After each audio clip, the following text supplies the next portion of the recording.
29,000 লোক বিভিন্ন ইউনিয়ন থেকে, থানা থেকে, জেলা থেকে 29,000 লোক আমরা প্র্যাকটিক্যালে দিল্লিতে গেছি। দিল্লিতে ওনার সাথে 10 দিন আমরা বয়ান শুনছি না। কোরআন হাদিসের সাংঘর্ষিক কোনো বয়ান ওনার ভিতরে আমরা পাইনি। এবং আমরা নেটে যেগুলি দেখছি সব দেখছি মিথ্যা। আমরা এখানে শুনছি যে উনি দেওবন্দের লোক, ওলামারা ওনাকে বয়কট করছে। আমরা দেওবন্দে ওনার ওনার হাতে মোসাফা করে আমরা দেওবন্দের প্রধান মোহতামিম যে ওনার সাথে দেখা করছি। তারপরে আরশাদ আলী মাদানির সাথে আমরা দেখা করছি। ওনারা বলছে আপনারা কোথা থেকে আসছেন? আমরা বলছি আমরা সাদ সাহেব আমাদের জামাত পাঠাইছে। তো বলেন যে আপকা জামাত ভরপুর কামিয়াব হোক, মানে আপনাদের জামাত ভরপুর কামিয়াব হোক। তো দেওবন্দ থেকে যে উনি বয়কট করে, তো এই কথা কেন বললেন? এরপরে আমরা সাহারানপুরে গেছি, হ্যাঁ, জাকারি রহমতুল্লাহ মাদ্রাসায়, ওখানে গেছি। হ্যাঁ, তারপর ওনার কথাবার্তা শুনছি আমরা, যে কোনো পাকিস্তানে গেছি, বিভিন্ন দেশে আমরা গেছি, কোথাও কোনো সমস্যা নেই। এইখানে তবলিগের একটা অংশকে নিয়ে ওনারা রাজনীতি করবেন, এইটা হচ্ছে মেন। তবলিগের লোক কেন রাজনীতি করছেন? তবলিগ তো সারা বিশ্বের মানুষ, শুধু মুসলমান না, সারা পৃথিবীর মানুষকে জাহান্নামের আগুন থেকে বাঁচানোর জন্য চেষ্টা করছে। এটা তো কোনো আলাদা কোনো দল শুরু করছিলেন মৌলানা ইলিয়াস রহমতুল্লাহ। উনি 3টে উসুলের পরে এটা করছিলেন। একটা হচ্ছে যে এখানে সিয়াসাত থাকবে না, তবলিগের ভিতরে কোনো রাজনীতি থাকবে না।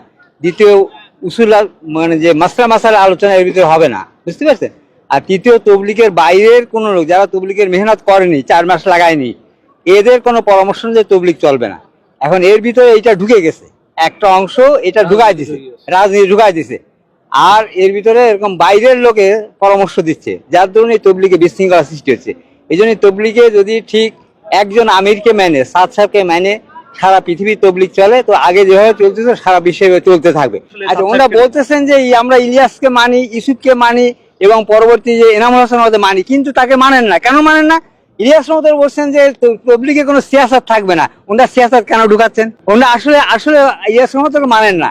ওনারা এটা একটা প্রহসনমূলক কথা বলতেছেন ওনারা, বুঝতে পারছেন? আমি তো একজন সাধারণ নগণ্য লোক, বলছে আপ কাহা সে আপ বৈঠো, এবার খানা খাইছে একসাথে, এবং 10 দিন আমার বয়ান শুনছে। উনি একটা আদর্শ মানুষ, বুঝলেন?